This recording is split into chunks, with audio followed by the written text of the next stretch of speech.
주목해야 될 이야기를 알아보는 시간, 트렌드 이슈 시간입니다. 자, 오늘은 김은경 아나운서와 함께합니다. 안녕하세요. 안녕하세요. 네, 반갑습니다. 네, 오늘은요, 카카오땡의 UI로 이야기를 시작해보려고 합니다. 최근 이 UI 개편이 굉장히 큰 이슈를 낳고 있습니다.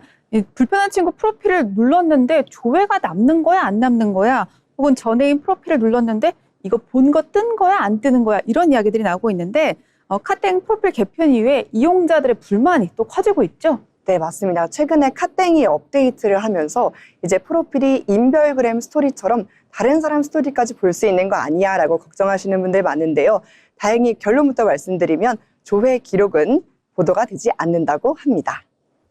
네, 그럼에도 불구하고 불편하다라는 반응이 사실 적지 않아요. 상당히 많거든요. 특히 보기 싫은 사람 근황까지 알게 된다라는 이야기가 있는데 이거 왜 이렇게 된 거죠? 네, 가장 큰 이유는 메신저의 변화 때문입니다. 예전에는 카카오톡이 연락만 했다면 요즘에는 SNS처럼 다양한 기능들이 추가가 되고 있는데요. 이런 기능 때문에 사람들에 대한 피로감이 점점 더 커지는 겁니다. 네, 결국에는 원하지 않는 노출, 이게 문제가 되는 것 같은데 공지와 실제 체감 사이의 영향도 뭐 차이가 있을까요? 네, 맞습니다. 업데이트 공지가 있었지만 사람들은 이 업데이트에 대해서 인지하지 못하고 바로 UI가 개편이 되다 보니까 익숙하지 않은 변화가 불안감으로 이루어진 사례라고 볼 수 있습니다. 자, 그러면 이제 국민연금에 대한 이야기로 넘어가 보도록 하겠습니다. 지난해 4월 국회 본회의에서 국민연금법 개정안이 통과가 됐습니다. 또 2007년부터 만 18세가 된 2027년부터 만 18세가 된 청년, 즉 2009년생부터 생애 첫 1개월분 42,000원이죠. 첫 보험료를 국가가 대신 내준다고 합니다. 노후 준비를 일찍 하자라는 뭐 그런 취지라면서요? 네, 맞습니다. 바로 국민연금 구조 개편 때문인데요. 국민연금은 가입 기간이 길면 길수록 노후에 받는 수령액이 더욱더 커지는 구조인데 딱 한 달이라도 복무나 또는 취업 준비를 했을 때에 입금을 하지 않더라고 해도 나중에 다시 추가 납입할 수 있는 구조가 따로 있다고 합니다. 아, 그렇군요. 반대로 납부 이력이 없으면 추후 납부 자체가 불가능하다라고 알려져 있는데요. 이미 정보와 여유가 있는 부모님들 사이에서는 뭐 자녀가 18세에 바로 되자마자 가입시키는 게 또 유행이라고 들었습니다. 그렇기 때문에 강남 3구의 18세 국민연금 가입률은 10.6%로 평균 3.7%에 무려 3배나 달한다고 합니다. 네, 맞습니다. 그래서 서울 강남 3구 같은 경우에는 전국 평균보다 약 3배 가까이나 더 높은 가입률을 보이고 있는데요. 부모의 정보력의 차이가 자녀의 자산의 격차로 나타나는 모습을 같이 볼 수가 있습니다.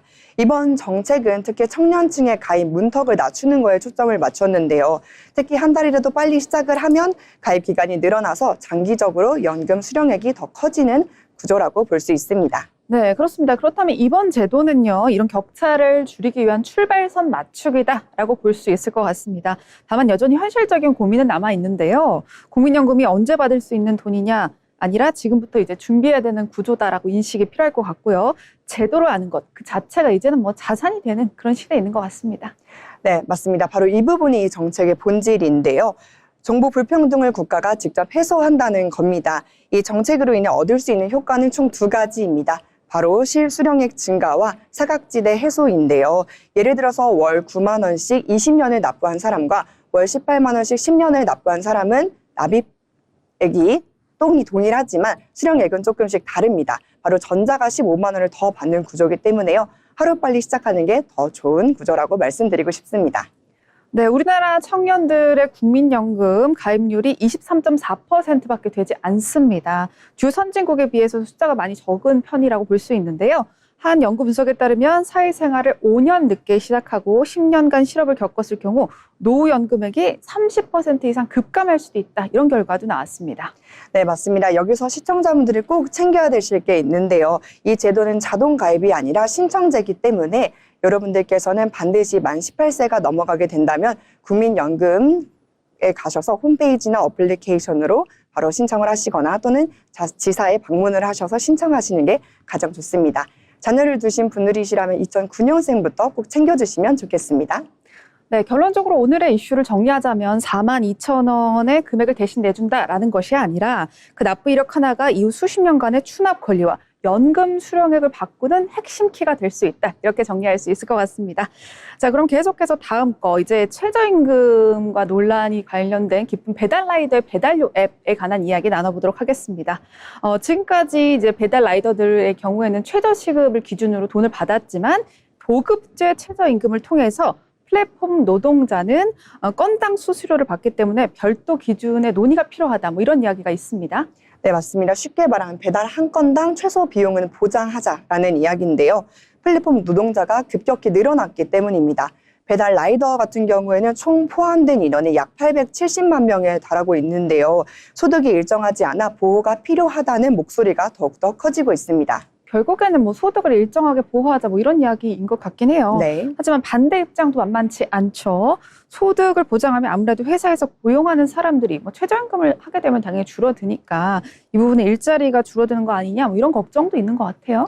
네, 맞습니다. 우선적으로 노동계는 안정적인 보장을 원하는 것 같은데요. 예를 들어서 배달 라이더 같은 경우에는 최소 5,500원을 받아야 최저임금을 받아야 된다는 목소리가 같이 커지고 있습니다. 근데 경영권자들은요, 이럴 경우에는 오히려 인건비가 올라가기 때문에 일자리가 더 줄어들 수 있어서 오히려 고용 역설이 될 수 있다는 경고도 같이 날리고 있습니다. 그렇군요. 핵심은 이건 것 같습니다. 소득을 올릴 것이냐 아니면 많은 일자리를 지켜낼 것이냐 이 차이인 것 같은데 이제 균형 문제로 사실 보입니다.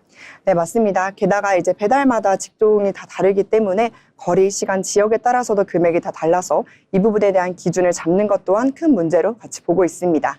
네, 맞습니다. 뭐 예를 들어서 우리가 퀵 배달을 하느냐 아니면 플랫폼에서 음식 배달을 하느냐 이런 것들이 다르기 때문에 기준이 필요한 것 같습니다. 이 플랫폼 경쟁 시대 새로운 노동 기준 역시 필요한 시점입니다. 지금까지 트렌드 이슈였습니다.